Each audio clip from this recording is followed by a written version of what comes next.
الله من الشیطان الرجیم بسم الله الرحمن الرحیم. ګران محترمو کتونکو السلام علیکم ورحمت الله وبرکاتو. حمد و ثنا هغه ذات لره چې زموږ خالق او مالک دی، د ټول کائنات نظام چلونکی دی او بیا بشمیره په کروڑاو په اربونو درود په جناب محمد رسول الله صلی الله علیه وسلم باندې چې خاتم النبیین دی او خاتم المرسلین دی. او داغه نه پس دعا ده چې زما څومره کتونکي دي اوریدونکي دي، الله رب العزت دې ستاسو د ټولو د زړه حاجتونه د زړه مرادونه پوره کړي. څوک قرضدار یې الله یې د قرض خلاص کړي، څوک بندیان یې الله یې د بند خلاص کړي، څوک بیماران یې الله دې ورله شفای کامله ورکړي. نننی عمل نننی چې کوم دی زه حاضر شوم، نننی عمل ډېر بهترین عمل دی. تاسو دا عمل بس صرف یو انډه باندې کېږي، د 25 روپو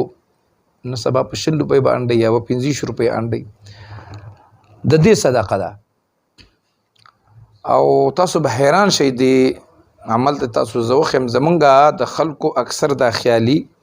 چې دا صدقه به صرف انسانانو له ورکې، غریبانانو له به ورکې. نه، صدقه په سپو هم کېږي، په پیشوګانو هم کېږي، په مایانو هم کېږي، په مارغانو هم کېږي. او دا الله رب عزت چې موږ کوم انسانان پیدا کړو اشرف المخلوقات، په دې دا مطلب نه دی چې موږ به صرف صدقه چې کوم دی په دې چېرته به غریب ګورو هغه به نغدې پیسې ورکړو به ډوډۍ ورکوو. نه، میږیان چې دي څومره د الله مخلوق دی او هغه باندې ته صدقه کې الله رب العزت به تاله د هغې اجر درکوي. دا عمل ډېر بهترین عمل دی. که دا عمل تاسو وکړو نو زه تاسو له بالکل ګارنټي درکوم چې خصوصا د مال دولت دپاره، د مال حال دپاره دا به د دولت باران به وي په تا باندې. خو د هغې نه مخکې د عمل ښودلو نه مخکې به زه تاسو ته یو خبره وکړم. زموږ چینل سبسکرایب کول، ویډیو لایک کول او کمنټ کې ماشاءالله سبحان الله غوندې ښایسته الفاظ لیکل دا مه هېروئ. چا یقین وي وظیفه وکئ، چا یقین نه وي چې اډولی بالکل ونه کوي. لکه په چا باندې څه زور نشته. بس ما دا یو عمل دی چې چاته به شکر دی ښودلی دی نو الحمدلله بهترین رزلټ دی. تاسو هم چې وکئ رزلټ به بهترین وي.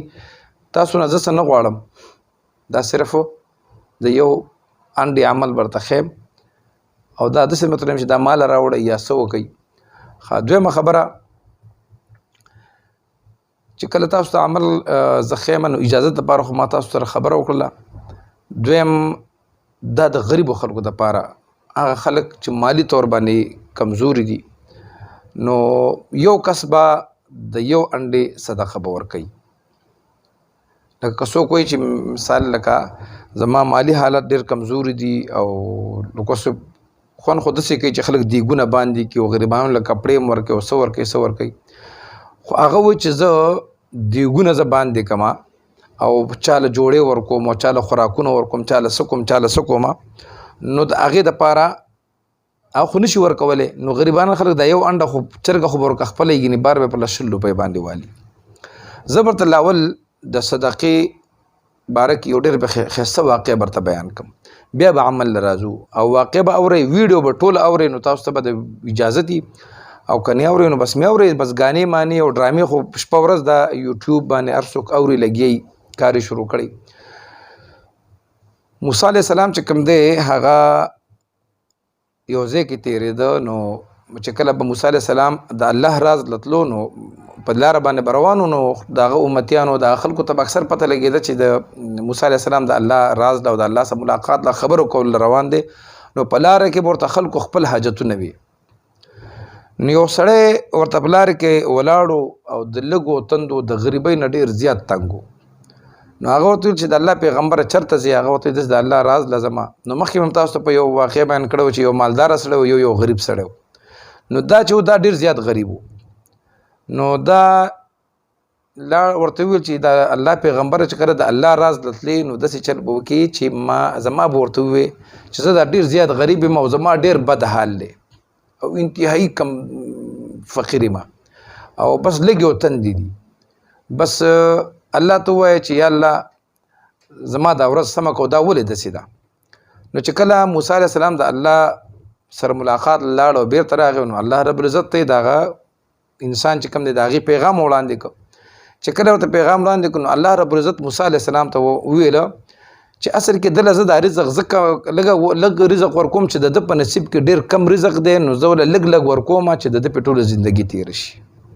موسی علی السلام چې راغی سړی په انتظار ولاړو په لار ورته نو موسی ته تاسو کو چې د الله پیغمبر سره سوال جواب دی مال راوړو نو هغه ورته وی چې ما الله ته وی نو الله راته ویل چې بد د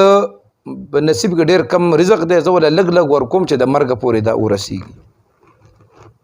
چې ټوله ژوندۍ وشي بل ځل چې بیا موسی علی السلام د الله راز لتلو نو بیا د سړی ورته ولاړ ورته چې د الله پیغمبر کړه چې د الله لاړ نو الله رب العزت وایي چې زما د امتی او صدا بنده وایي چې زما د رزق مال ټول په یو ځل راکا بس زه دې په یو ځل بس چار څنګه زه دې په مرشم دا واقعا ضروری بدی دا چې دا نننی عمل او د صدقې سره دا بالکل ریلیټډ دا لازمه ده ورسره نو چې کله ول هغه وی بیا راغې نو هغه لاړو الله ته ویل چې یا الله دا انسان چې کوم دی د خپل هغه ټول رزق غواړي بدل ورکا بس هغه ول ورکا بس هغه ول بس رزق بخپل ختم کی برز بدل لګي مرشي هغه ول الله رب عزت ول مال ورکا چې ورکا بس موسی علی السلام خپل لار باندې لاړ خپل ځای ته سموده پس چې بیا موسی علی السلام په لار تیرېده نو چې ګوري بس یو ماشاءالله خوراکونه دی یو مال دی یو حال دی اجری دی یو خلک راضي او خوراکونه کوي او رزق هر څه سیوا دي نو موسی علی السلام ورته مخکې ویلو چې الله وجه دومره رزق دی او بیا به دا ختم شي او ته بس کې نو موسی علی السلام نه ډېر زیاته حیا ورله الله ته سوال وکړ یا الله وای دا خو تا بنده باره کې تا ماته دا ویلو چې د خو لږ رزق دی نو اخو دومره مال حال وسره غلې دی چې داغه د سارو کمې نشته داغه د نوکرانو کمې نشته او بس دا د ورځې بشمیره خلکو له د دې خیراتونه کوي نو موسی علیه السلام ته الله رب عزت او فرمایل چې زما پیغمبر دی زما دغه چې د ما د بنده د ډېر خيارو هغه ما کوم چې د ټول عمر مال چې نو هغه ما د په یو ځل ورکو خدما سره تجارت وکړو هغه مال د صدقه کو نو په صدقې په بدلا ز په یو په لسا یو په سلا یو په یو په وسو ورکوم نو ما غله بیا د چند ورکو هغه بیا د زما له تجارت راک بیا مال راک بیا ولا ما نو هغه مال صدقې لګیا د صدقې په صدقې ورکو او زه ول د هغه بدلی ورکوم نو د هغه وجه د نورمال سیوا د حقیقت چې د مال کمو نو دا نه چې کوم د په نصیب کې رزق کمو نو د هغه صدقې په وجه باندې دومره مالدار شو نو دا یو صدقه ته خیمه د صرف د زناورو د پاره ده مال دولت دی نشته دی رزق دی نشته دی کاروبار دی نشته دی بچی دی نشته دی ستا چې په زړه کې څه حاجت دی هر حاجت د پاره یو انډه براوالي او بدی باندې بس چلو کی چې بدی باندې بوزل قل اعوذ برب الناس د قران کریم اخیری سورت چې کوم دی دا وزل پی وای چې وزل دی په کله وی نو بیا به دا چې کوم دی د خپل سرنا وزل تاو کی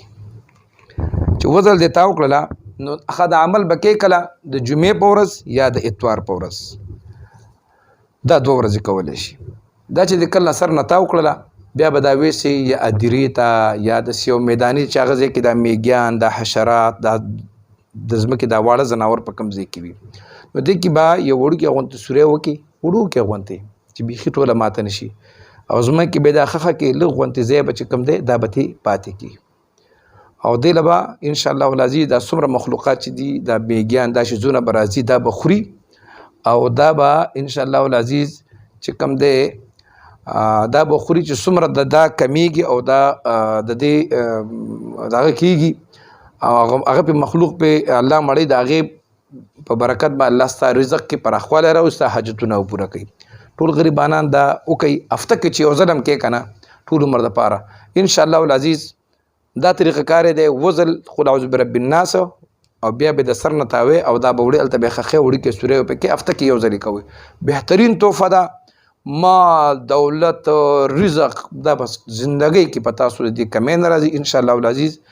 ویډیو راندې وګد شو ان شاء الله العزیز په بل ویډیو سره تاسو په خدمت کې حاضرېږم داغه پورې موږ سره اوسې زموږ د نوې ویډیو لپاره زمونږه چې کوم دی چینل سبسکرایب کړئ او بل آیکن وي ما په خپل دعاګانو کې یاد ساتئ السلام علیکم ورحمت الله وبرکاته